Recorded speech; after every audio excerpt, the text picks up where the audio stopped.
Bonsoir à tous et gloire à Jésus. Amen. Vous savez, ce soir, je suis heureux parce que j'ai de l'espérance et la foi.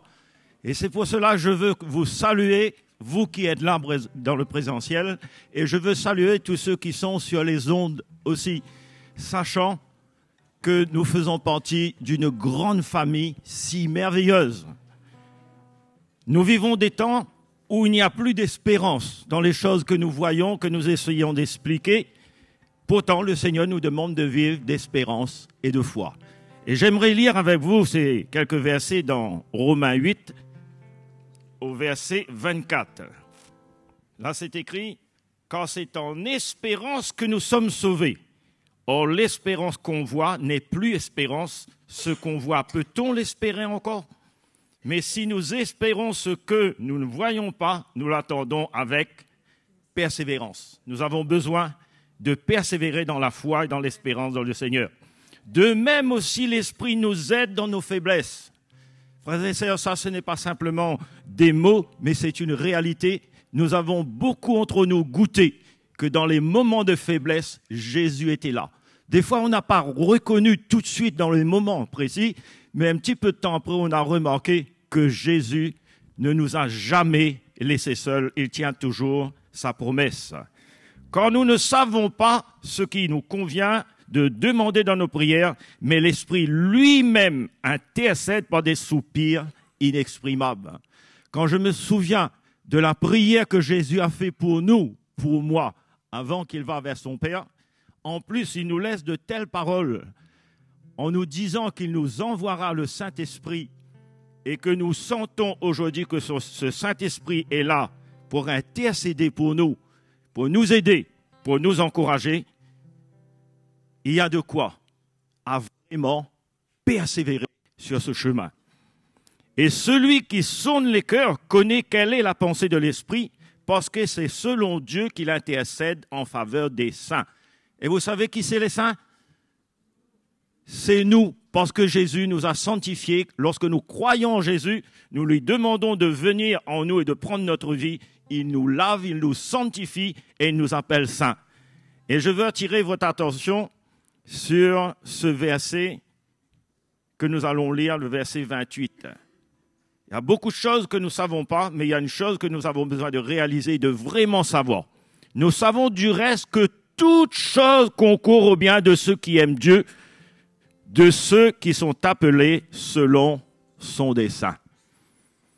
La question que nous devons nous poser à nous-mêmes et trouver la réponse, puisque le Seigneur nous a donné, il y a tellement de situations difficiles et compliquées dans les moments que nous vivons, mais si nous avons l'espérance en Jésus et si nous avons cette connaissance réelle que ce qui se passe maintenant est sous le contrôle de Jésus, nous n'allons pas nous décourager, mais nous allons garder nos yeux jusqu'au ciel. Comme Jésus, quand il était abattu, fatigué, il est allé sur le chemin de la croix, mais ce qu'il a donné de remporter la victoire, c'est qu'il savait qu'il allait nous sauver.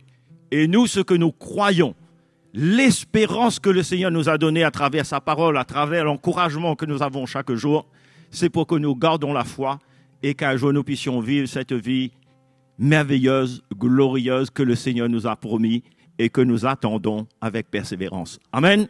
Alors ce soir, l'évangile sera prêché, nous allons chanter, nous allons louer le Seigneur, nous allons prier. Nous ne savons pas ce qui va se passer exactement, mais il est sûr et certain que le Seigneur va nous parler et va nous enrichir pour que nous puissions tenir ferme dans les temps mauvais. Mettons-nous debout et disons-lui merci pour ces instants qu'il nous accorde. Alléluia, d'être ensemble. Seigneur, tu nous as unis déjà de cœur. En plus, tu nous as donné ton esprit pour que nous ne sentons plus seuls, mais que nous sommes vraiment, que nous faisons partie vraiment d'un corps, de ton corps. Seigneur, nous te remercions pour cela.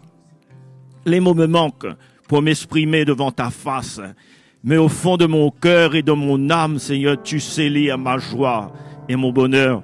C'est pour cela que je veux te prier pour que cette soirée encore soit une soirée en ton honneur et à ta gloire. Prends le contrôle de toute situation et que ce soir, Seigneur, nous puissions vraiment nous réjouir dans ta présence et retourner chez nous avec encore beaucoup plus d'espérance. Merci pour toutes choses. À toi la gloire. Gloire à Jésus. Est-ce qu'on applaudit le Seigneur de tout notre cœur? Alléluia. Merci Seigneur. Je suis heureux de venir l'adorer, lever mes mains et chanter. Je suis heureux de venir l'adorer, lever mes mains, le louer. Je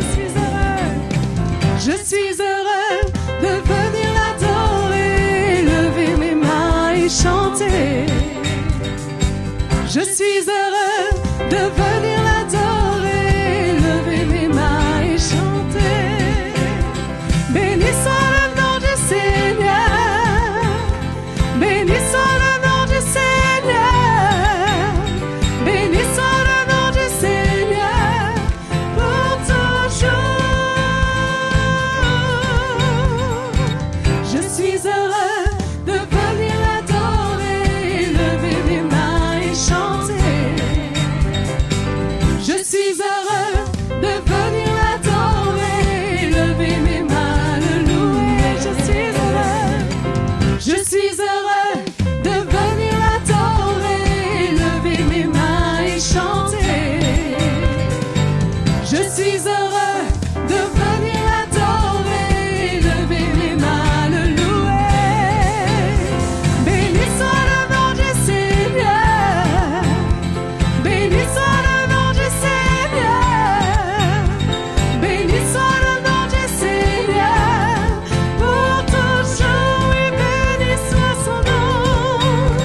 Béni soit le nom du Seigneur, béni soit le nom du Seigneur, béni soit le nom du Seigneur pour toujours. Chantons-le encore, je suis heureux. Je suis heureux de venir l'adorer, lever mes mains et chanter. Je suis heureux de venir l'adorer, lever mes mains, le louer. Je suis heureux de venir l'adorer, lever mes mains et chanter.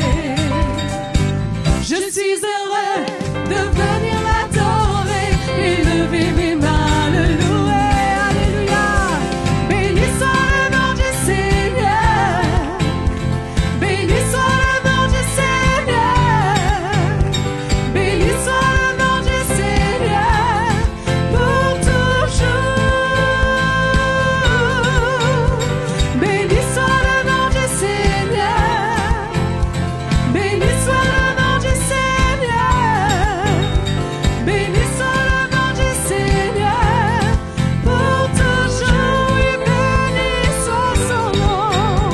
Béni soit le nom du Seigneur, béni soit le nom du Seigneur, béni soit le nom du Seigneur pour toujours, et pour toujours, pour toujours,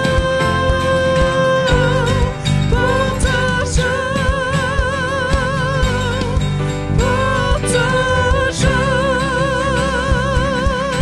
Alléluia.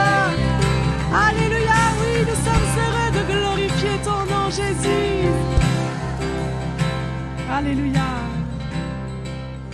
Mon cœur se réjouit dans ta bonté, dans ta présence. Il y a tant de réjouissance chaque matin. Tu es tout près quand vient le soir. Ta compassion me revêt, mon cœur se réjouit. Mon cœur se réjouit, oh Dieu. Tu es ma joie, ma paix. Mon cœur se réjouit, oh Dieu. Car tu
glorifions ton nom, Jésus. Nous aimons chanter tes louanges, Seigneur.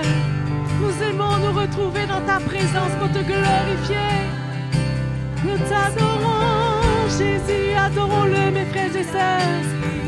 Adorons le roi des rois, le Seigneur des seigneurs. Tu es vivant, Jésus. Tu es grand, notre Dieu. Alléluia. Alléluia. Nos cœurs se prosternent pour t'adorer, Jésus. Alléluia. Sois glorifié, Seigneur. Alléluia. Alléluia. Notre Dieu est grand. Louez-le, notre Dieu est grand. Et tous verront combien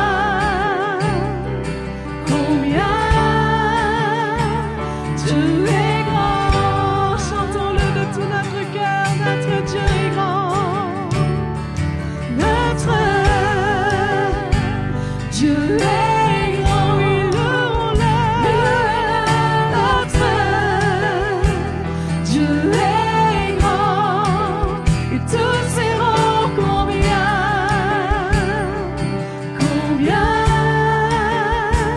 Dieu est grand. Chantons-le encore. Notre Dieu est grand. Notre Dieu est grand. Louez-le. Alléluia. Tu es grand, Jésus. Tous verront combien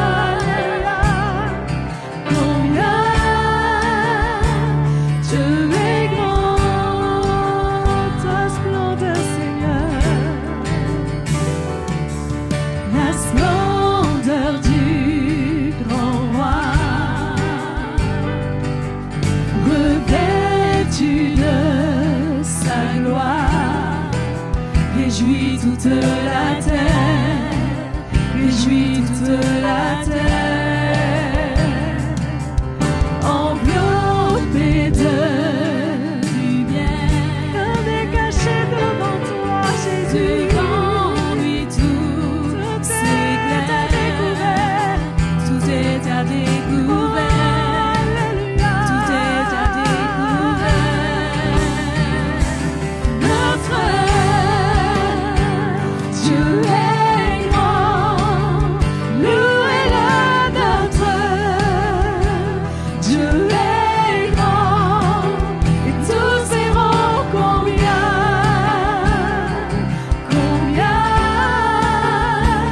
Dieu est grand. Et tu es grand, Seigneur. Notre Dieu est grand. Louez-le, notre Dieu est grand. Et tous verront combien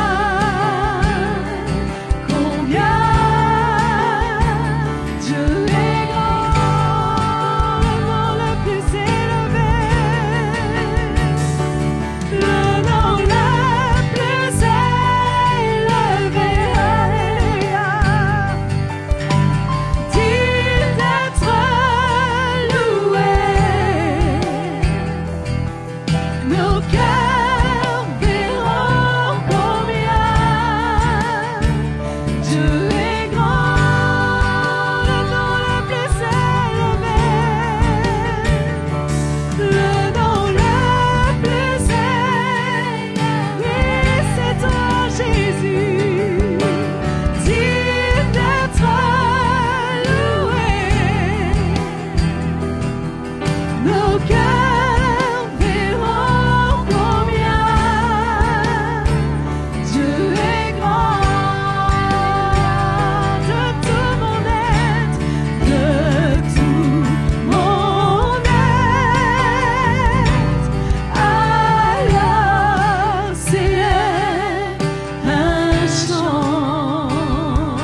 nos mains vers le Seigneur ce soir. que tu Nous puissions nous approcher de lui, l'adorer de tout notre cœur.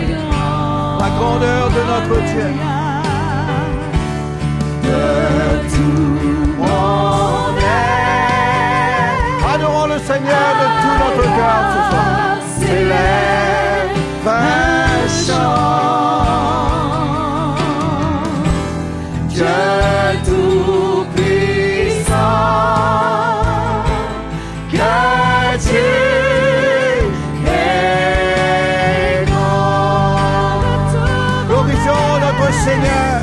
De tout mon être. Adorons-le. Adorons-le de tout notre cœur. Dieu tout-puissant, que tu es grand. Adorons-le pour sa grandeur, pour son amour, pour sa bonté. Tout mon être, alors s'élève un chant. Dieu tout-puissant, que tu es grand. Dieu tout-puissant,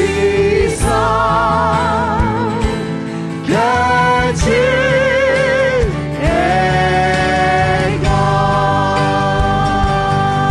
Alléluia, Jésus. Dieu tout-puissant,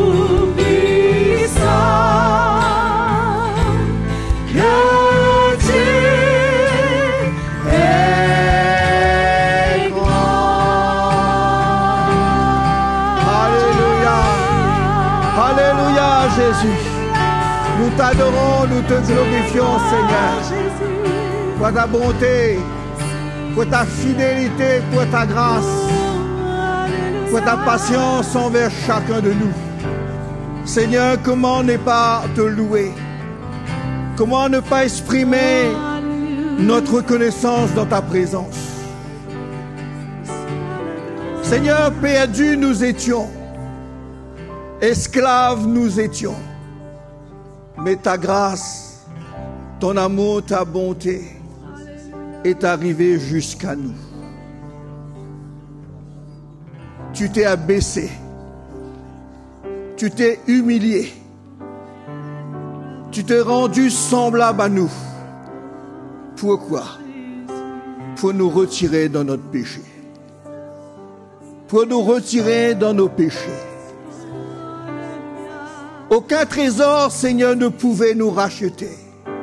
Aucune richesse, rien sous ce soleil n'avait de valeur pour nous racheter, pour effacer notre iniquité. Tu as donné ta vie pour nous. Tu t'es offert pour nous un sacrifice d'amour, un sacrifice de miséricorde. Seigneur, tu l'as fait pour nous, parce que tu nous aimais, parce que nous étions précieux à tes yeux, parce que nous étions inestimables pour toi. Quelle grâce! Quelle grâce! Quelle grâce que tu as développée pour nous, manifestée pour nous. Et ce soir, nous sommes là dans ta présence. Nos cœurs sont reconnaissants. Oui, Seigneur. Personne n'est semblable à toi. Rien n'est comparable à toi. C'est pourquoi ce soir, nos cœurs sont remplis d'amour et de reconnaissance envers toi. Tu es mort pour nous. Tu as souffert pour nous à la croix. Qu'en retour, nous puissions t'aimer et te servir. Que nous puissions t'aimer, Seigneur, et de te servir. Nous te donnons toute la gloire. Merci, Seigneur. À toi seul, Seigneur, à toi seul, à personne d'autre. Parce qu'il n'y a personne qui est digne de recevoir la gloire. Tu es le seul. C'est pourquoi c'est devant toi seul que nous nous humilions notre cœur ce soir. C'est à toi seul que nous donnons notre adoration. À rien d'autre. À personne d'autre. Car personne n'en est digne. À toi l'honneur, la gloire, la victoire, la puissance, le règne au siècle des siècles. Amen. Que tu puisses régner dans nos cœurs, dans nos vies, Jésus. À toi toute la gloire. Merci, Seigneur. Merci, Jésus. Alléluia.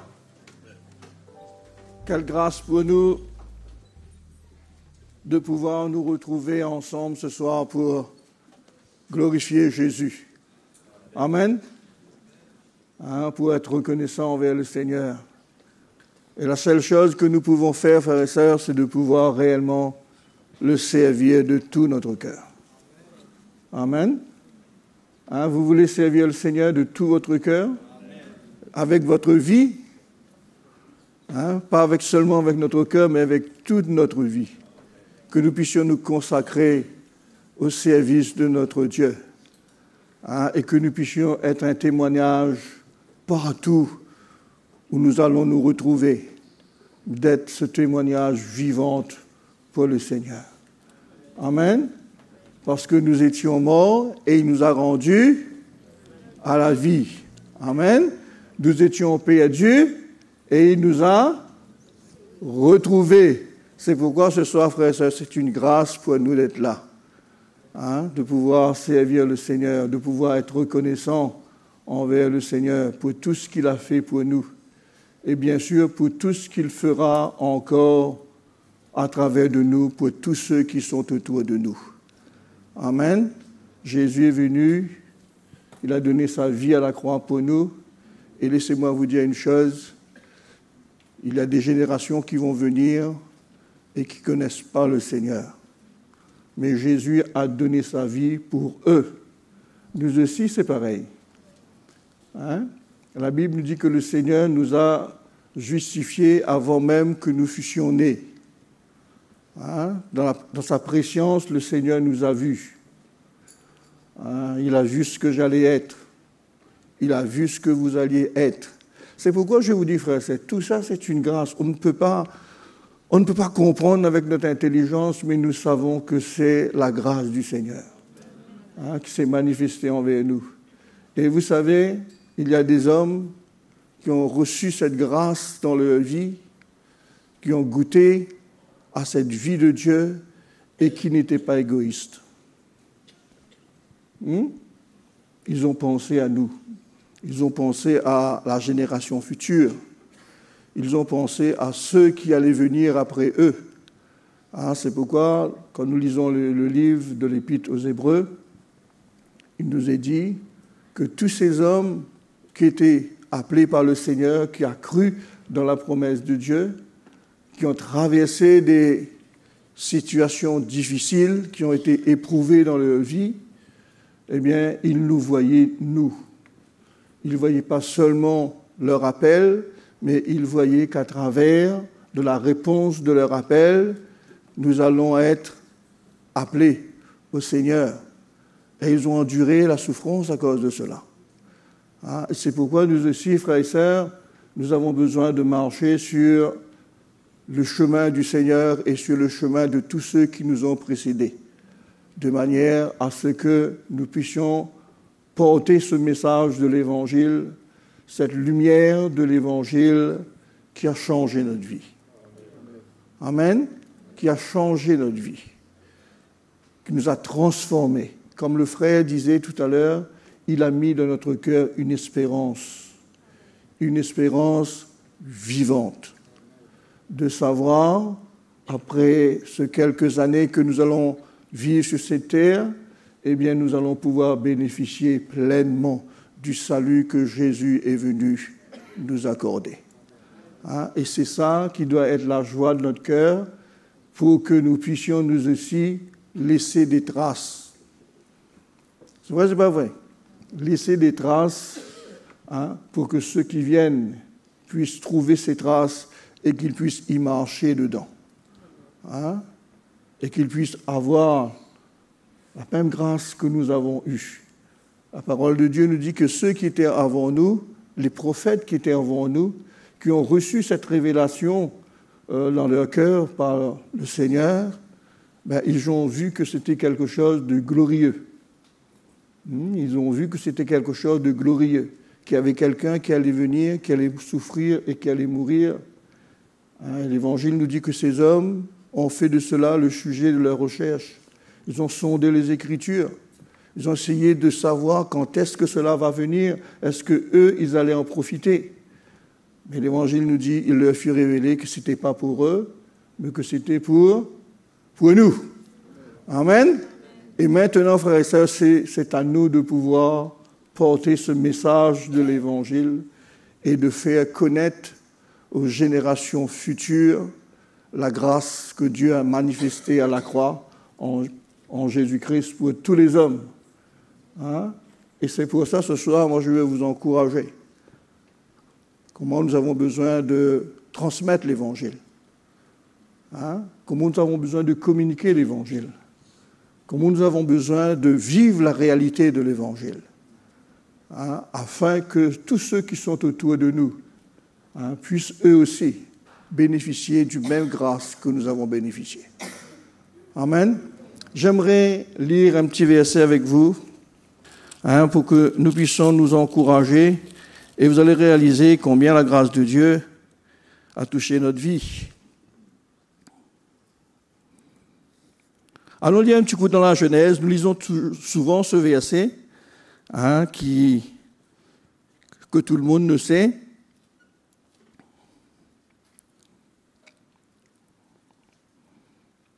Il nous dit, chapitre 1er, le verset 2,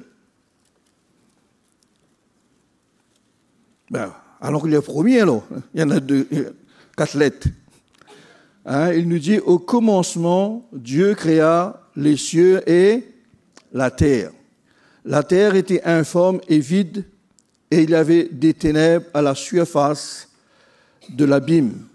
Et l'Esprit de Dieu se mouvait au-dessus des eaux. Dieu dit que la lumière soit, et la lumière fut. Dieu vit que la lumière était bonne, et Dieu sépara la lumière avec les ténèbres.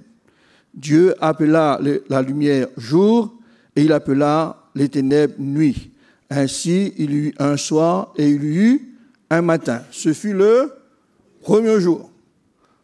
Nous voyons quand le Seigneur a commencé toute chose, il a dit que la lumière soit, et la lumière fut.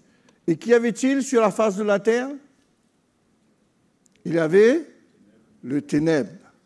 Et quand Dieu dit que la lumière fut et la lumière est venue, qu'est-ce qui s'est passé?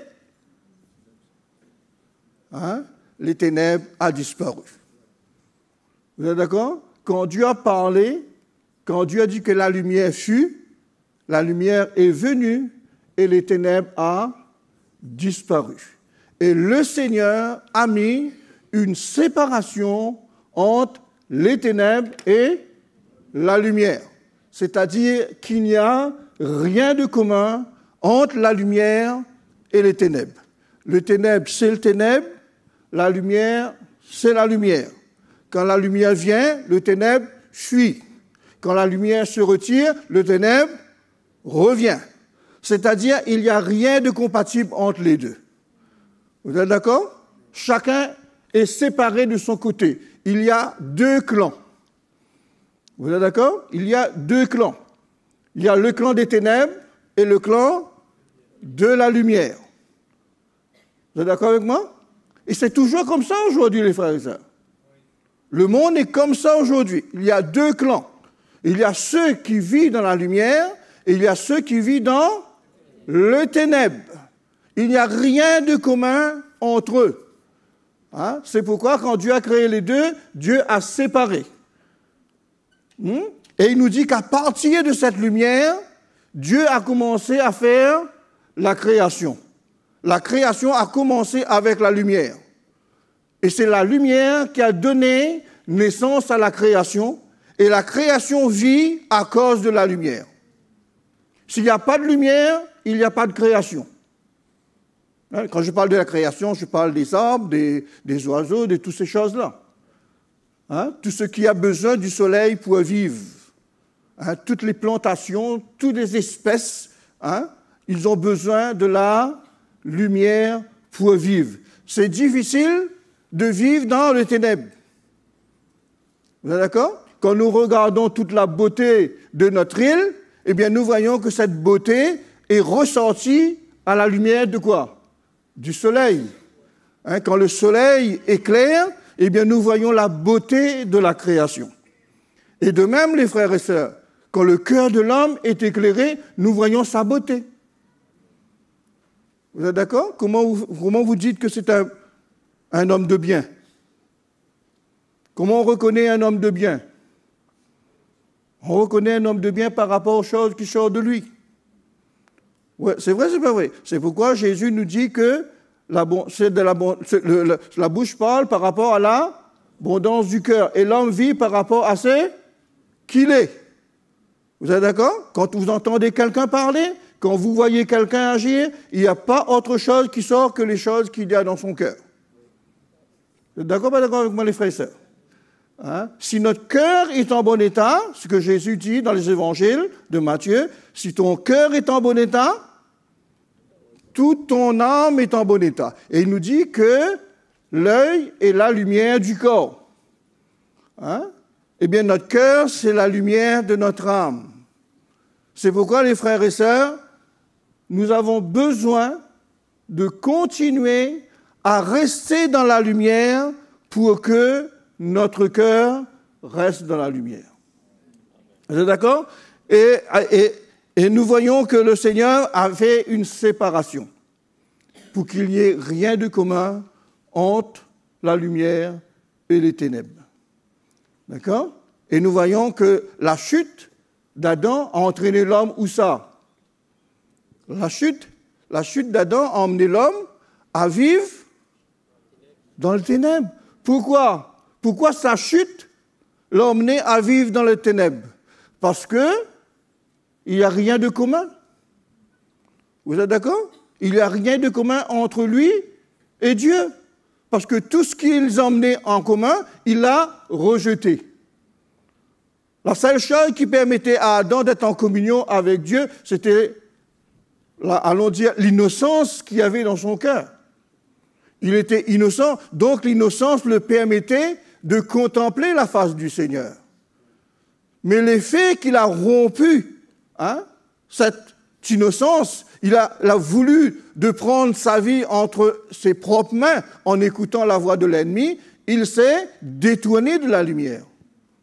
Et quand il s'est détourné de la lumière, bien qu'il avait envie de retrouver cette communion avec le Seigneur, il ne pouvait pas, parce qu'il y avait dans son cœur quelque chose qui l'emmenait à fuir la lumière.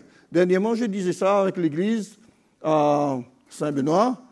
Je me réveille un peu tôt le matin. Ça m'arrive de réveiller tôt. Et quand je me réveille, il faut que j'allume la lumière. Et ma femme qui dort près de moi dit, éteins cette lumière-là. Ça m'agace. Et nous voyons, frères et sœurs, que lorsque nous ne sommes pas éveillés, nous préférons le ténèbre. Vous dormez dans la lumière, vous? Personne ne s'endort dans la lumière. Enfin, personne. Peut-être certains qui ont peur des ténèbres, qui laissent la lumière allumée, et c'est une bonne chose. Mais normalement, quand nous sommes en état où nous sommes inertes, nous acceptons d'être dans le ténèbre. En fait, quand nous dormons, c'est la mort, nous sommes morts. Et quand on est mort, on trouve notre plaisir dans le ténèbre. On ne veut pas être dérangé parce qu'on est mort. Quelqu'un qui dort, il est dans un état de mort. Vous êtes d'accord avec moi? Et quand il est dans cet état de mort-là, la lumière ne le dérange pas. Mais quand il est vivant, eh bien, il préfère la lumière. Il ne préfère pas le ténèbre. Quand il est réveillé, personne n'aime de vivre dans le ténèbre. Qui aime vivre dans le ténèbre? Et souvent, des fois, on dit, c'est pas Versailles ici. Vous avez entendu ça? Ce n'est pas Versailles ici. Versailles, c'est quoi? C'est un monument qui vit dans la lumière tout le temps pour que tout le monde le voit. D'accord? Et nous, on dit que ce n'est pas Versailles ici parce qu'on a envie de faire des économies. Mais normalement, le chrétien ne doit pas avoir le désir de faire des économies avec l'Évangile. Il doit être constamment dans la lumière pour éclairer son cœur, pour qu'il vit là-dedans. Pourquoi? De manière afin qu'il n'y ait pas des ténèbres qui viennent influencer sa vie. Vous êtes d'accord? C'est pourquoi, si on lit dans Jean, nous allons voir que le Seigneur est venu afin de nous éclairer. Vous êtes d'accord? Jésus est venu afin de ramener notre âme en communion avec la lumière, en quelque sorte de nous retirer dans les ténèbres pour nous emmener en communion avec lui. Vous êtes d'accord? C'est pourquoi, si on lit dans Jean, il nous dit, chapitre 1er, il nous dit, au commencement était la parole, et la parole était avec Dieu. Et la parole était Dieu. Elle a été au commencement avec Dieu.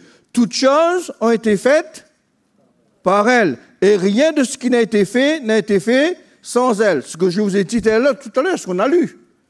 Vous êtes d'accord? Enfin, on n'a pas lu, moi je vous ai dit.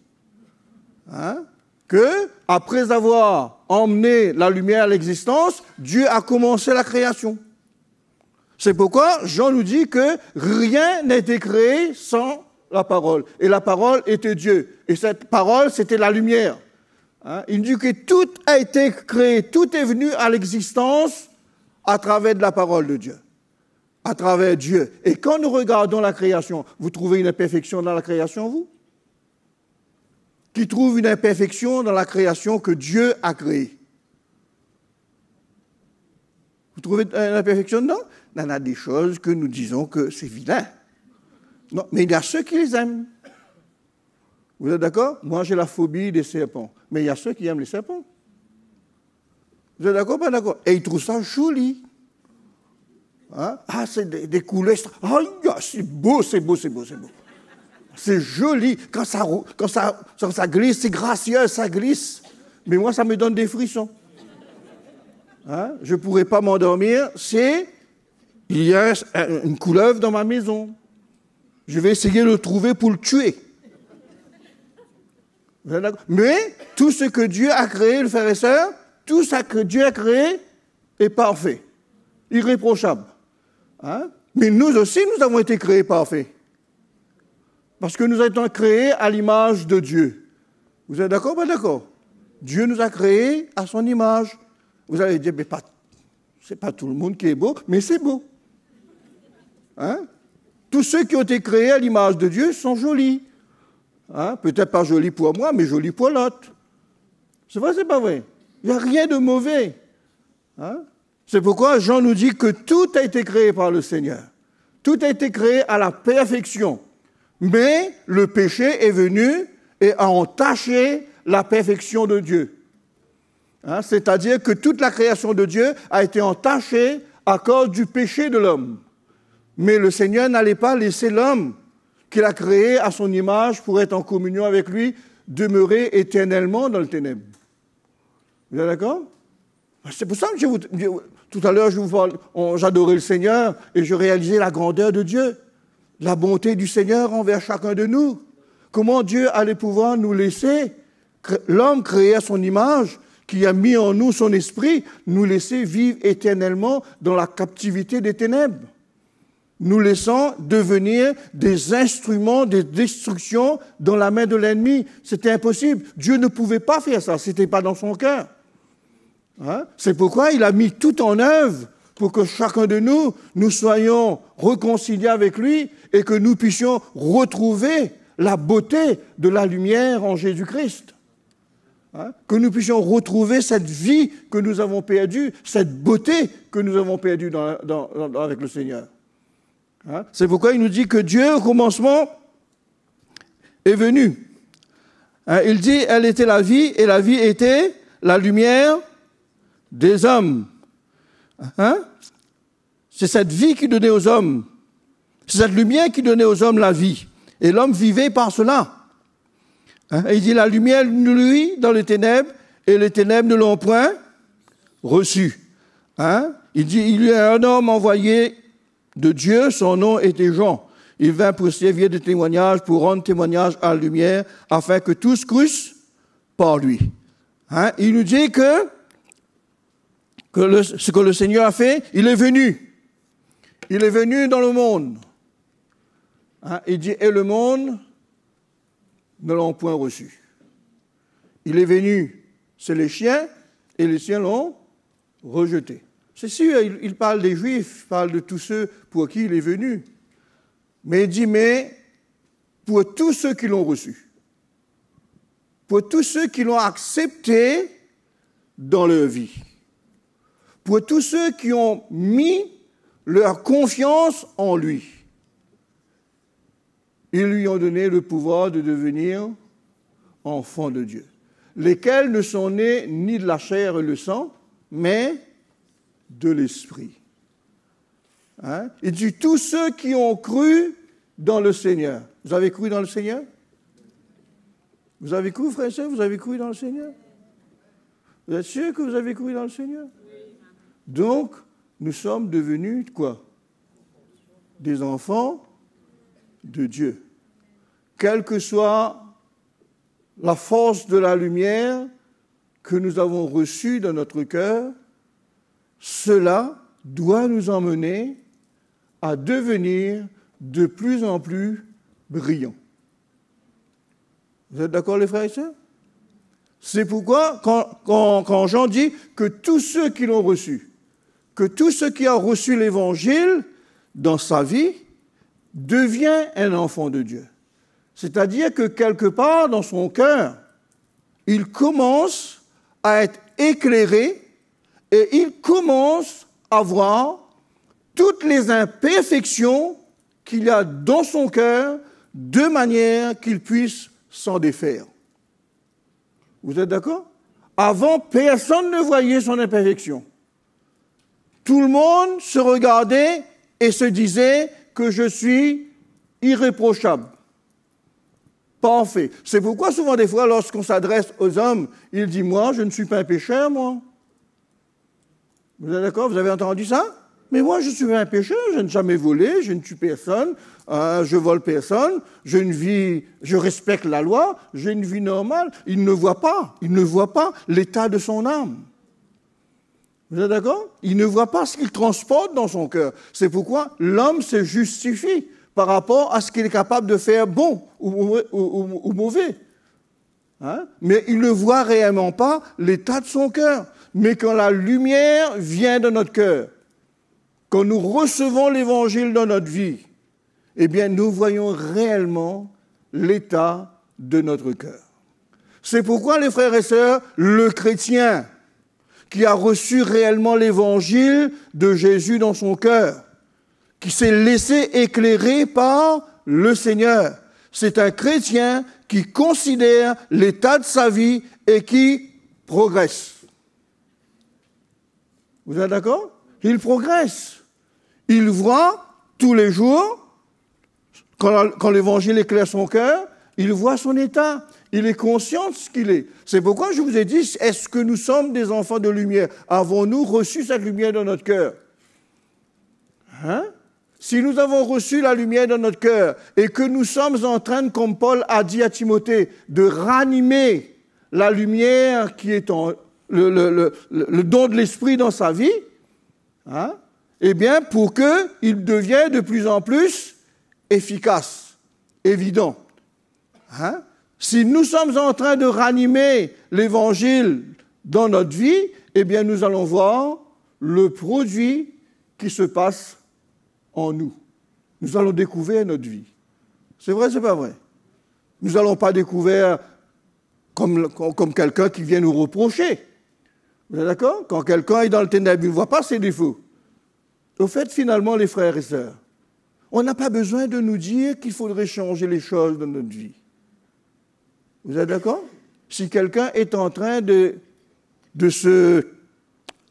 s'examiner à la lumière de l'Évangile, Il voit les choses qui ont besoin d'être changées dans sa vie. Vous savez, dire à quelqu'un, tu dois faire ci, tu dois faire ça, tu dois faire ci, tu dois faire ça, on le fatigue. Pourquoi on le fatigue? Parce qu'il ne voit pas son état.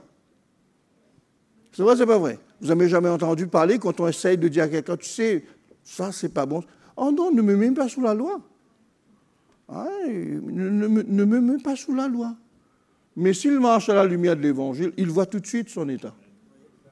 Vous êtes d'accord? Si vous marchez à la lumière de l'Évangile, si je marche à la lumière de l'Évangile, nous voyons notre état. C'est pourquoi j'ai dit toujours, comment allons-nous essayer de garder quelqu'un dans l'Église? Vous êtes capable de contrôler la vie de quelqu'un, vous? Et souvent, des fois, un frère, lui, nous a envie de faire le gardien de but. Quand on voit un ballon qui vient pour bousculer quelqu'un, hop, on essaye de caler ça. Quand on voit notre ballon arriver, hop, on essaye de caler ça. Mais personne ne peut protéger personne.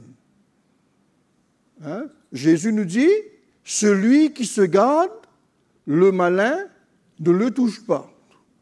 C'est pourquoi, frères et sœurs, laissez-moi vous dire une chose, nous sommes dans le monde. Nous vivons dans le monde. Et le monde gît sous la puissance des ténèbres. Si notre cœur n'est pas à la lumière de l'Évangile, et si nous-mêmes, nous ne sommes pas en train de vouloir activer notre feu, eh bien, vous savez ce qui va se passer? Nous n'allons pas souvent dire on ne va pas compromettre. La lumière et le ténèbre ne se mélangent pas. En quelque part, on ne peut pas compromettre. Dans ce que je dis là. Je dis que la lumière d'un côté, les ténèbres d'un côté. Donc, il n'y a pas de mélange. Ça ne peut pas se mélanger. Notre lumière s'éteint. Vous êtes d'accord? Quelqu'un qui se dit qu'il est dans la lumière et qu'il pratique les œuvres des ténèbres, c'est qu'il sort dans le ténèbre. C'est qu'il sort dans la lumière. Quand il sort dans la lumière, il se retrouve dans le ténèbre. Vous êtes d'accord? C'est pourquoi chacun a besoin de préserver son état de cœur. Chacun a besoin de veiller sur lui-même. Chacun a besoin de se tenir dans la communion avec le Seigneur, de peur que sa chair retourne dans le ténèbre. C'est pourquoi Jean nous dit que tous ceux qui l'ont reçu en sont devenus des enfants de lumière, des enfants de Dieu. Hein? Il transporte dans son cœur la vie de Dieu. Il transporte dans son cœur la nature de Dieu. Ce que vous et moi, nous avons été appelés. Hein? C'est ce que vous et moi, nous sommes devenus. Et nous avons besoin de rester dans cette communion pour que notre lumière ne s'éteigne pas. Vous êtes d'accord? Vous avez déjà vu un feu qu'on a allumé et qu'on n'attise pas avec des bûches? Qu'est-ce qui se passe? Sa lumière diminue. Hein? Il ne veut pas se mélanger, mais il va diminuer. Hein? Et finalement, il va finir par s'éteindre. C'est pourquoi le chrétien qui vit dans le monde et qui ne garde pas sa lampe allumée, c'est quelqu'un qui risquerait de se retrouver dans le ténèbre. Hein? C'est quelqu'un qui risquerait de se retrouver prisonnier de nouveau des ténèbres dans lesquelles Jésus est venu l'éclairer. Hein? C'est pourquoi mon encouragement pour vous, pour moi ce soir, frères et sœurs, c'est de pouvoir recevoir cette lumière qu'il y a dans notre cœur, que Jésus nous a donnée, et de garder cette lumière de manière à devenir un témoignage vivant pour le Seigneur. Vous êtes d'accord? Nourrir notre vie par l'Esprit du Seigneur, permettre à l'Évangile de toucher notre cœur de manière à ce que nous-mêmes, nous devenons des lumières. Nous devenions des signes. Dernièrement, le frère Jocelyn a partagé ça. Hein? Il nous a partagé ça en prenant l'exemple de Josué. Hein? Il a dit, Josué, j'enlève ton iniquité, je te revêts d'un vêtement blanc. Toi et tous ceux qui sont avec toi serviront quoi? Serviront des signes, de repères. Et c'est à cela, frères et sœurs, nous tous qui sommes appelés du Seigneur.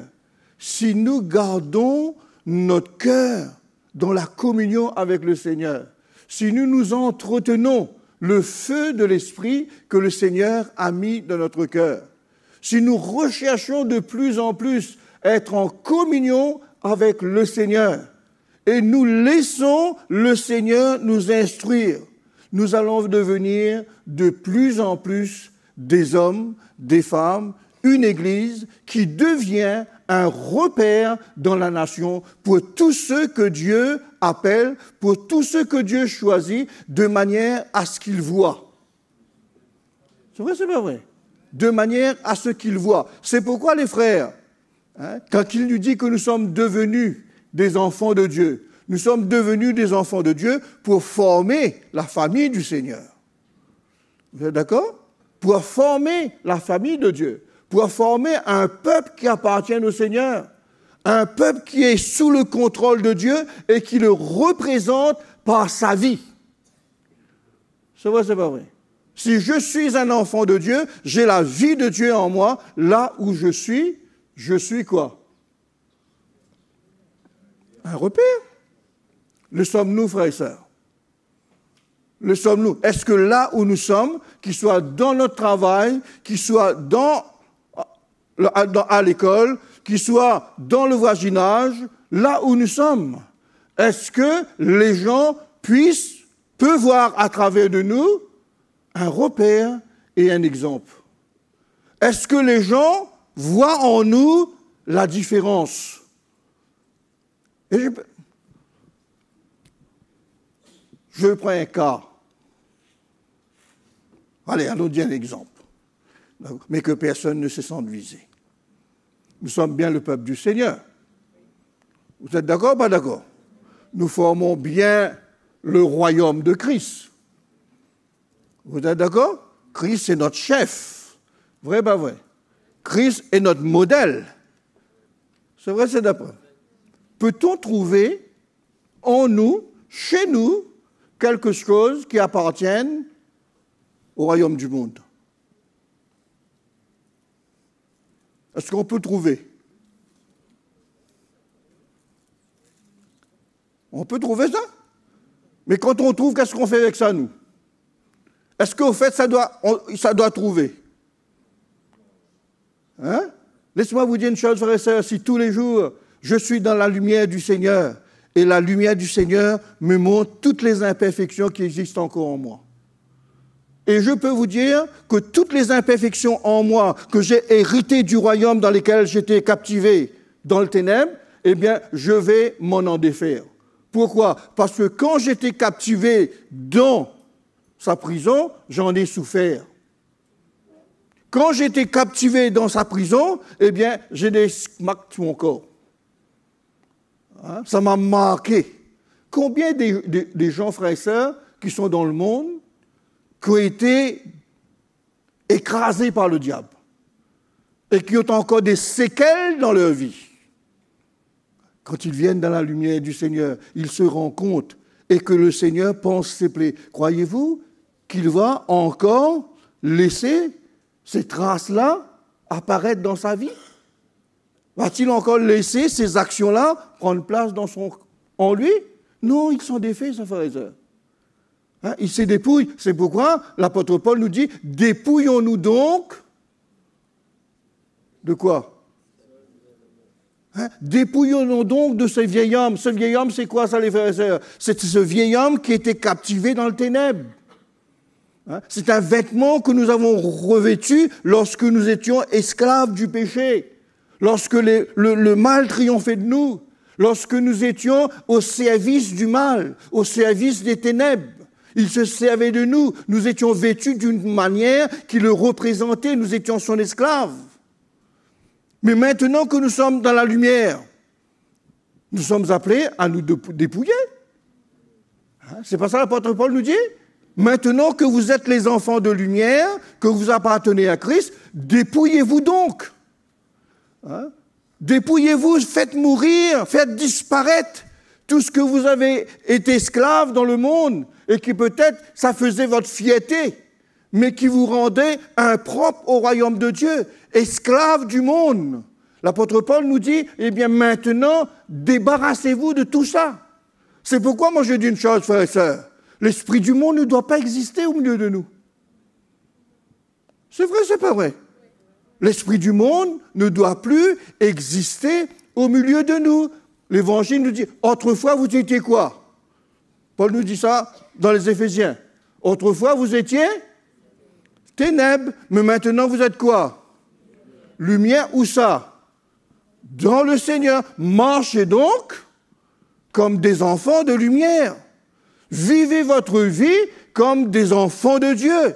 Vivez votre vie comme des hommes qui ont été renouvelés dans leur cœur, renouvelés dans leurs pensées, renouvelés dans notre intelligence, et nous vivons notre vie en nouveauté de vie comme des enfants de lumière.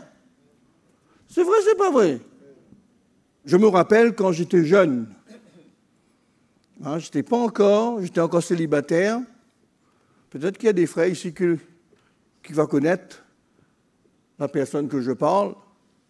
On était dans une réunion un soir, réunion de prière un soir, et je vis un homme, un jeune comme moi, cette époque. Il est rentré vêtu d'une manière de son idole.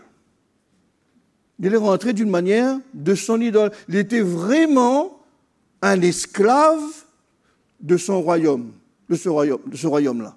Il était un disciple de ce royaume-là. Donc, il est rentré avec des cheveux ici, comme ça, là. Bien tressés, bien machin. Il était habillé avec un ensemble en jean. Il avait déchiré ici, déchiré là. Il marchait comme ça. Et quand il est rentré dans l'église, tout le monde l'a regardé. Bizarrement. Bizarrement, tout le monde l'a regardé. Et le prédicateur a demandé si quelqu'un veut recevoir Jésus dans son cœur, qu'il s'approche, qu'il vienne. Alors cet homme, ce jeune garçon s'est levé. Il est allé, on a prié pour lui, et j'ai vu aucun effet. En le regardant, j'ai vu, on a prié pour lui, il est reparti à sa place. Rien. Mais le mercredi, quand je l'ai vu, je ne l'ai pas reconnu. Complètement, frères et sœurs, complètement changé. Plus de cheveux, plus de cheveux, aucun cheveu. Bien coupé à la brosse, bien, jolie petite chemise, boutonnée jusqu'ici, joli petit pantalon tergal comme ça, petit soulier de ville sur son pied, il est entré avec sa petite Bible, il est assis, 3e rang. Et tout le monde l'a regardé comme ça. Tout le monde l'a regardé. Mais qu'est-ce qui s'est passé dans son cœur? Qu'est-ce qui s'est passé dans le cœur de ce jeune garçon-là ce jour-là? Certains d'entre nous, on sait de qui je parle. Qu'est-ce qui s'est passé dans sa vie pour que du jour au lendemain, il soit transformé comme ça? La lumière de l'Évangile. La lumière du Seigneur. Laissez-moi vous dire une chose, mes frères et sœurs. Laissez-moi vous dire une chose. Quand le cœur de quelqu'un est habité par la lumière du Seigneur, quand Jésus a pris place dans la vie d'un homme et que son cœur a été régénéré, nous voyons le changement dans son naturel. C'est pourquoi moi je ne suis pas d'accord. C'est moi qui n'ai pas d'accord. Peut-être que les autres sont d'accord, mais moi je ne suis pas d'accord. Quand quelqu'un me dit, regarde pas moi dans le naturel, regarde mon cœur. Moi je vais vous dire une chose, mon frère. Ton cœur est le reflet de ce que tu es dans le naturel. Parce que tu agis et tu vis en rapport à ce qui se passe dans ton cœur. C'est pourquoi si notre cœur est éclairé, tout notre corps est dans la lumière. Si notre cœur est dans le ténèbre, tout notre corps est dans le ténèbre. Il n'y a pas de moitié-moitié. Moi, je suis d'accord qu'on prend du temps, on prend du temps, c'est vrai, mais en prenant du temps, on voit le changement. C'est vrai, c'est pas vrai? En prenant du temps, on voit le changement. C'est sûr, toute chose se fait graduellement par la lumière qu'il y a dans notre cœur. C'est pourquoi à chaque fois que nous venons à la lumière du Seigneur, à chaque fois que l'Évangile éclaire notre cœur, frères et sœurs, nous pouvons voir le changement dans notre vie. Non? Et c'est ça qui est important pour nous qui vivons dans le monde. Et c'est ça qui est important, nous, l'Église du Seigneur. Il faut que l'œuvre accomplie par Jésus dans notre cœur, l'intervention du Seigneur dans notre vie, transforme notre personne. C'est vrai, c'est pas vrai? Pour moi, frère,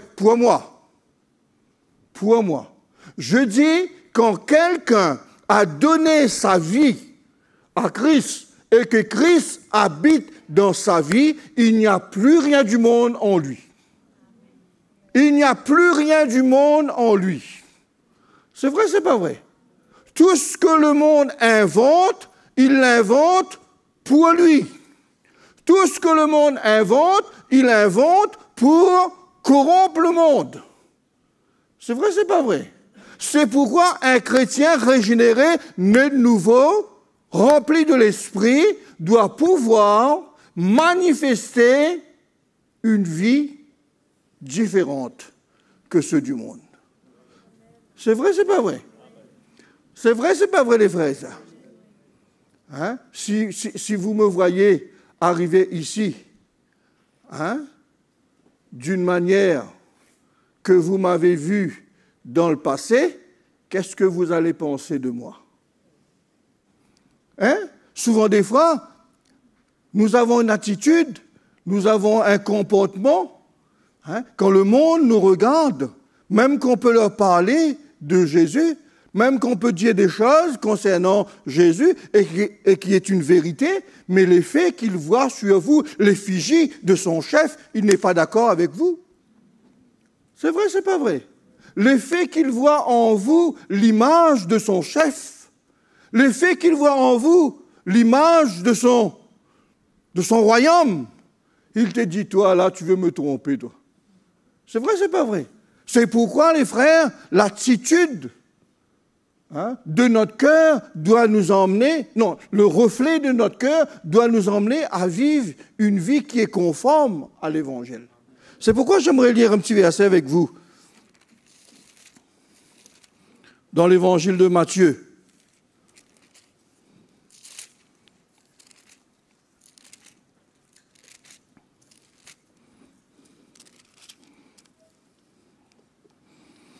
Dans le chapitre 5,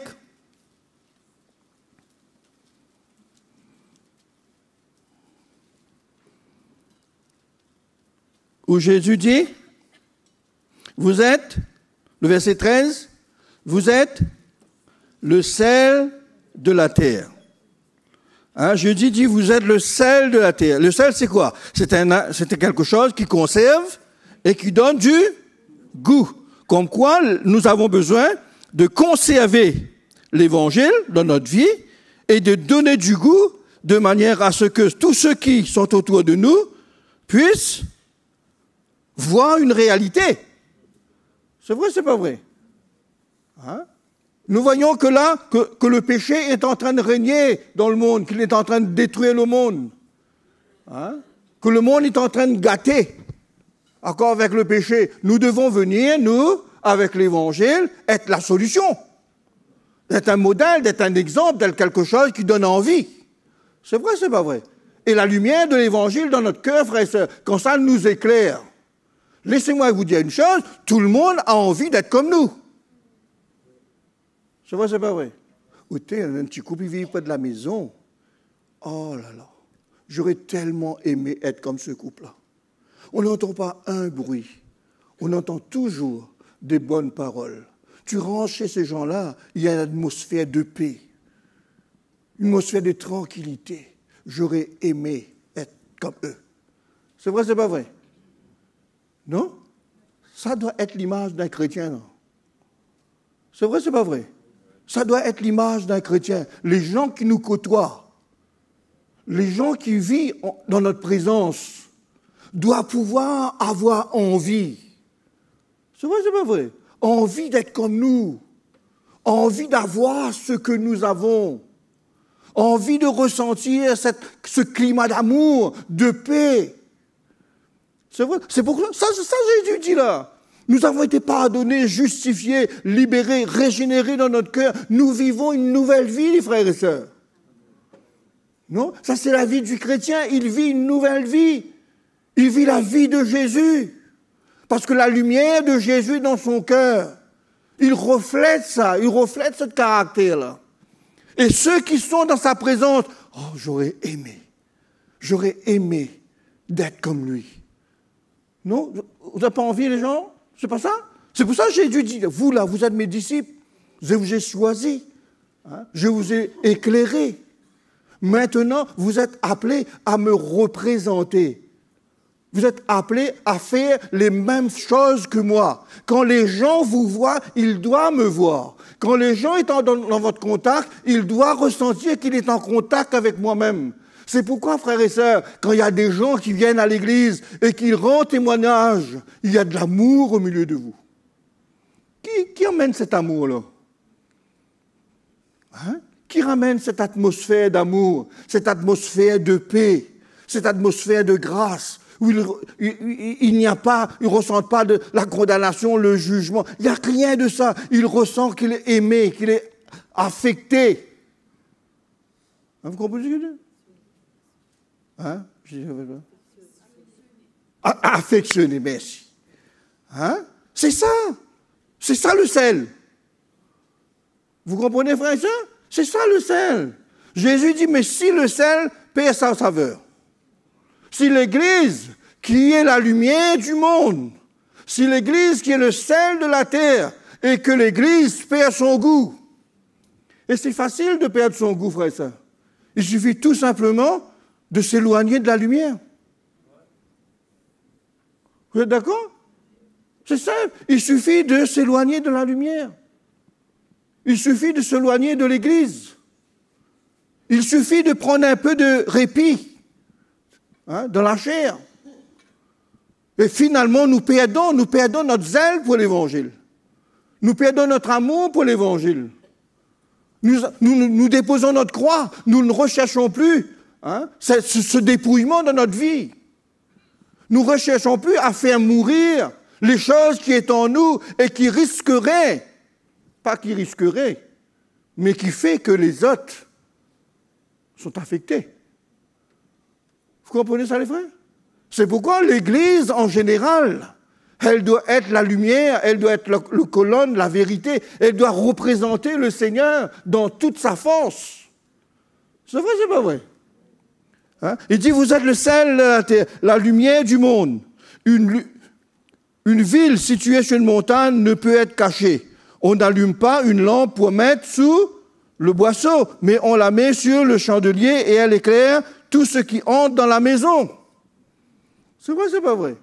Notre lumière, la frères et sœurs, la lumière, la vie de Dieu en nous. Hein? La vie de Dieu en nous n'est pas faite pour rester cachée.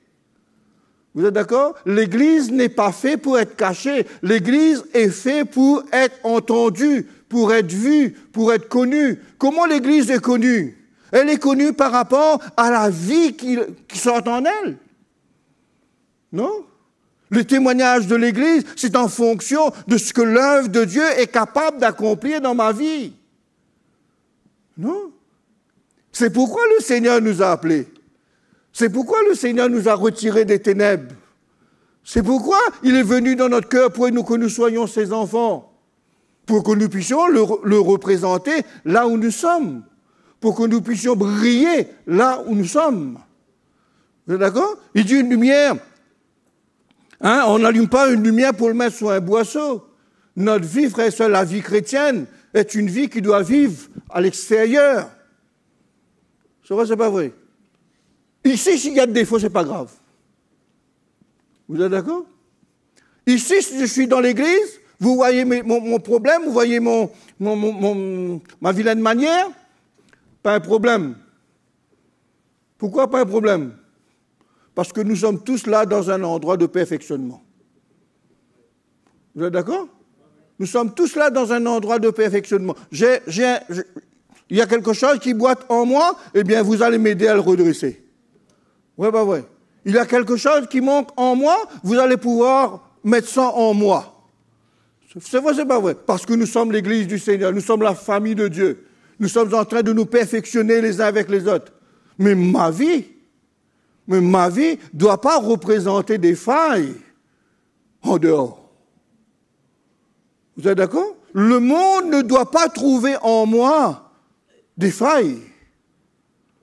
C'est vrai, c'est pas vrai. C'est pourquoi je veille sur ma vie, je prends ma croix de manière à ce que ma chair ne déborde pas et que le monde ne puisse pas voir ces choses-là en moi. Pourquoi? Parce que je suis appelé à être sa lumière. Vrai, pas vrai? Parce que je suis appelé à être son modèle. Je suis appelé à être son exemple. Hein? Je suis appelé à le conduire. J'aimerais lire un petit verset, après je finis. Il dit, le verset 3, il dit, et il m'a dit, tu es mon serviteur, Israël, en qui je me glorifierai. Et moi, j'ai dit, c'est en vain que j'ai travaillé. C'est pour le vide et le néant que j'ai consumé ma force. Mais mon droit est auprès de l'Éternel et ma récompense auprès de mon Dieu. Maintenant, l'Éternel parle, lui qui m'a formé dès ma naissance, pour être son serviteur, pour ramener à lui Jacob et Israël encore dispersés. Car je suis honoré aux yeux de l'Éternel, et mon Dieu est ma force. Et il dit, c'est peu que tu sois mon serviteur pour élever les tribus de Jacob et pour amener les restes d'Israël. J'étais établi pour être la lumière des nations, pour porter mon salut jusqu'aux extrémités de la terre. Ainsi parle l'Éternel, le Rédempteur, le Saint d'Israël. À celui qu'on méprise et qui est en horreur au peuple, à l'esclavage des puissants, des rois le verront et ils se lèveront, des princes et ils se prosterneront à cause de l'Éternel qui est fidèle du Saint d'Israël qu'il t'a choisi. Amen. Hein? Il dit c'est nous. Moi je parle de l'Église, moi les frères et sœurs. Là on parle de Jésus, hein? Mais je parle de l'Église. C'est nous qui avons été choisis par le Seigneur. C'est nous qui avons été mis à part par le Seigneur de manière à ce que nous continuions à faire l'œuvre que Jésus nous a confiée. Amen. C'est pourquoi chacun de nous, les frères, quand nous lisons la parole de Dieu, quand nous regardons la vie de Jésus, hein, qui a pu trouver dans le Seigneur une faille? Quand vous lisez l'Évangile, vous avez déjà vu quelque part que Jésus a été pris en train de faire quelque chose de mauvais? Avons-nous vu, avons-nous entendu que Jésus a fait quelque chose dans lequel les hommes pouvaient lui pointer du doigt? Mais nous avons entendu qu'il a grandi en sagesse et en statut. Hein? Il a grandi. Et on le voyait, un homme rempli de sagesse, rempli de l'esprit, rempli de grâce, rempli d'amour, rempli de compassion et de miséricorde. Un homme qui s'arrêtait toujours sur le chemin de ceux qui étaient abattus. Un homme qui donnait toujours de l'espoir à ceux qui étaient découragés. Il était là pour remonter la morale des hommes, pour donner de l'espérance, pour rassurer le cœur, pour consoler. C'est ainsi que l'Église, frères et sœurs, que nous sommes appelés à servir le Seigneur. C'est ainsi que nous sommes appelés à représenter le Seigneur par notre vie. C'est pourquoi Jésus dit, vous êtes la lumière du monde. Le monde qui est dans les ténèbres, le monde qui est perdu, a besoin de voir en vous un chemin.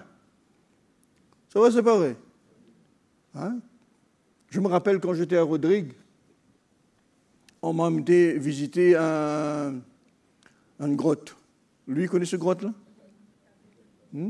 On appelle ça caverne patate, non, ben là? Et je peux vous dire une chose, les frères et sœurs, quand on vous dit c'est le noir, c'est les noirs. Hein? Ça fait noir, noir, noir, noir, noir, noir, noir, noir. Hein? Le frère nous a emmené faire un petit tour là-dedans. Et après, en arrivant au milieu de la caverne, il nous a demandé de rester debout, les uns à côté des autres, et il a éteint son projecteur. Je ne vous explique pas l'angoisse. Je ne vous explique pas l'angoisse. Et on entendait, il n'y a pas un couleuvre là, il n'y a pas un serpent là, il n'y a pas des machins qui vivent dans le noir là. Hein? Et je vais vous dire une chose, si on touchait quelqu'un comme ça, ah! Hein? Tellement que c'était, tellement qu'il faisait noir. Dans ce tunnel-là, je n'ai jamais vu une noirceur comme ça. Jamais vu une noirceur comme ça, les frères et sœurs. Hein? Et personne ne peut vivre là-dedans. Et quand il a éteint la lumière, eh bien, croyez-moi, on a flippé. Hein? On a dit, non, rallume. Mais vous voyez, quand cette lumière s'est rallumée, tous ceux qui étaient dans le ténèbre ont eu le cœur en paix. Et on ne réalise pas, les frères et sœurs, que nous tous ici, là, nous sommes cette torche-là. Dans un monde perverse, corrompu, sous la puissance des ténèbres, dans le noir. Vous avez bien entendu des gens parler, dire, j'arrive pas à comprendre, je suis dans le noir, je suis dans le cirage, je ne comprends plus. Maman, il est plus bon, Marie, il n'a plus de travail, l'argent, il n'arrive plus à faire le mois, mais je ne comprends plus, je suis dans le fait noir. Vous avez entendu ça parler? Plus d'espérance, plus d'espoir, fini. Mais l'Évangile nous dit, nous sommes la lumière du monde.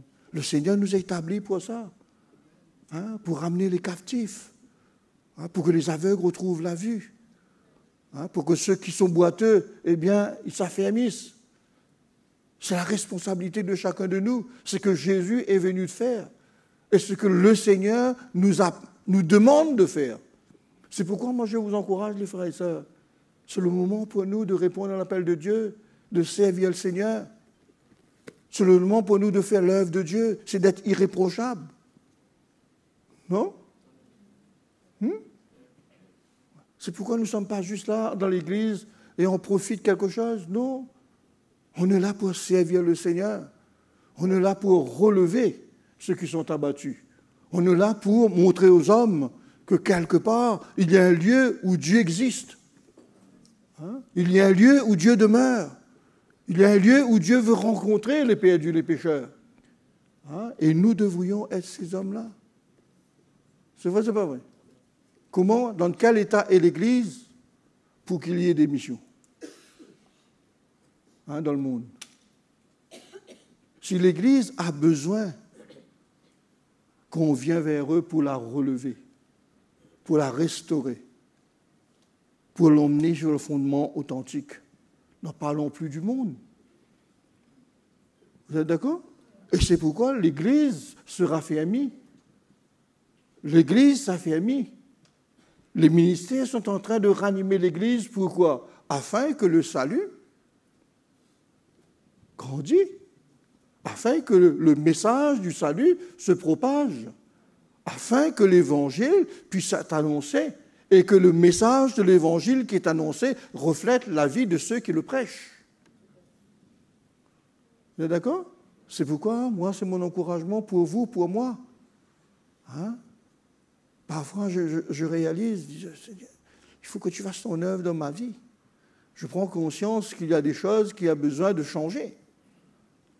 Hein? Pour moi, frères et sœurs, je réalise que ce n'est pas une chose de prêcher l'Évangile. Le plus grand, c'est d'être changé par elle. Et on annonce quelque chose qu'on a vécu. On annonce quelque chose qui est réel en nous. On annonce quelque chose qui est vrai. C'est pourquoi, pour moi, mon plus grand défi, c'est d'accepter l'œuvre de Dieu dans ma vie. Pour moi, mon plus grand défi, c'est ce dépouillement qui doit se faire en moi. C'est vrai, c'est pas vrai? Hein? Ce que je suis dans l'esprit parle plus ce que je dis. Donc, et c'est pourquoi moi, je veux vous exhorter, nous encourager. Allons nous approcher davantage du Seigneur. allons permettre au Seigneur de nous éclairer, allons nous dépouiller, allons nous revêtir de manière que la gloire de Jésus se voit à travers de notre vie. Et que le nom de Dieu soit glorifié. Et que les hommes puissent avoir confiance dans leur cœur, la foi dans leur cœur, dans ce que nous leur transmettons. Hein? C'est ça mon encouragement pour vous, pour moi. C'est vrai, c'est pas vrai. Hein? Je vous dis encore une chose, frères et sœurs, la lumière ne se mélange pas. Vous avez déjà essayé de mélanger la lumière, vous? Non, ça ne se mélange pas. La lumière s'éteint. C'est vrai, c'est pas vrai? Hein, vous allez pouvoir peut-être le tamiser, mettre une petite toile dessus pour pas trop, il brille trop. Hein? Mais tu ne vas pas pouvoir changer son éclat. Minime, mais tu vas reconnaître que c'est de la lumière. Hein? Ça ne brille pas, mais c'est une petite lumière qui brille. On reconnaît que c'est la lumière. Hein? Mais si elle s'éteint, c'est les ténèbres totales. C'est pourquoi Jésus nous dit, si la lumière qui est en toi est ténèbres, combien sera grande ces ténèbres? Hein? Si ta foi, c'est juste une religion, et que l'Évangile ne change pas ta vie, ne change pas ton cœur, quel désespoir. C'est vrai, c'est pas vrai? Hein? C'est pourquoi moi je vais vous encourager, allons demeurer dans la lumière du Seigneur. Hein? Cette lumière nous éclaire, elle brille, et nous voyons tout ce qui a besoin d'être mis en ordre. Amen? Pour que sa clarté devienne de plus en plus fort, hein, et que ça puisse éclairer, briller. Amen? C'était juste mon petit encouragement pour vous. Et on va remercier le Seigneur pour sa grâce. Moi, j'ai confiance, parce que l'apôtre Paul nous dit que celui qui a commencé en vous cette bonne œuvre la rendra parfaite. Hein? Quelle que soit l'intensité de la lumière qui est dans notre vie, le Seigneur, si nous le permettons, va le faire briller de plus en plus. Amen. Mais prenons conscience que notre lampe ne s'éteigne pas. Amen. Allons chanter ce chant. Les ténèbres ont reculé. Tu sais ça? Les ténèbres ont reculé devant la croix. Allons nous approcher du Seigneur ce soir. C'est celui qui a détruit les œuvres des ténèbres, qui a triomphé de la mort, sa puissance, qui a ouvert une porte pour nous. Allons adorer Jésus. Les ténèbres ont reculé devant l'œuvre de la croix, devant l'agneau immolé qui s'est sacrifié pour moi. Les ténèbres ont reculé devant l'œuvre de la croix, devant l'agneau immolé qui s'est sacrifié pour moi.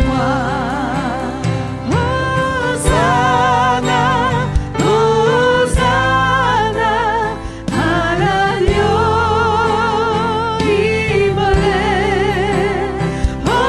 Hosanna, Hosanna, Jésus est ressuscité.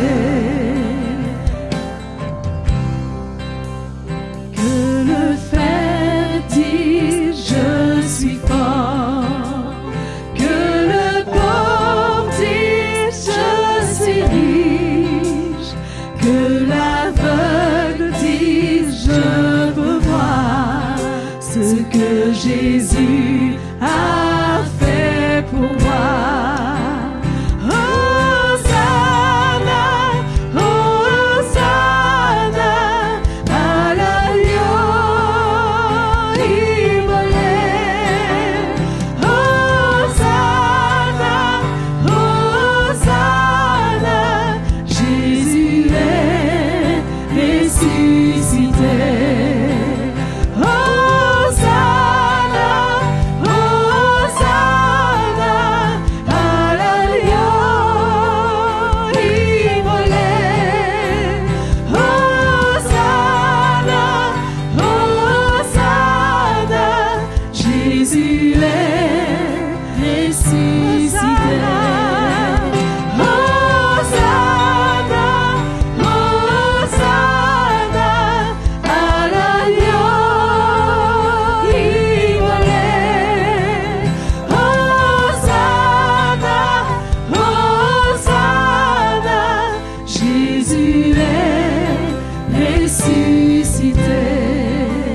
Jésus est ressuscité. Jésus est ressuscité. Alléluia. Frères et sœurs, que chacun de nous ce soir, nous puissions nous approcher de Jésus. Nous puissions permettre au Seigneur ce soir d'éclairer encore notre cœur, d'éclairer encore notre vie. Tu as dit que nous sommes la lumière, que nous sommes la lumière. Et il ne doit pas y avoir des ténèbres en nous. Il ne doit pas y avoir des mauvaises actions en nous. Nous devons le faire disparaître. Nous avons besoin d'ouvrir notre cœur et de permettre à la lumière du Seigneur de le faire disparaître. C'est pourquoi ce soir que chacun devant Dieu s'éprouve devant le Seigneur, que son cœur soit sincère et qu'il puisse venir dire au Seigneur: éclaire-moi, purifie mon cœur, purifie ma vie, permets-moi encore de briller pour ta gloire, permets-moi encore de te représenter par ma vie, par mes paroles, par ma personne, que tout en moi brille pour toi, que tout en moi brille. Seigneur, merci pour ta grâce. Merci pour ta grâce sur notre vie. Tu as fait ton œuvre.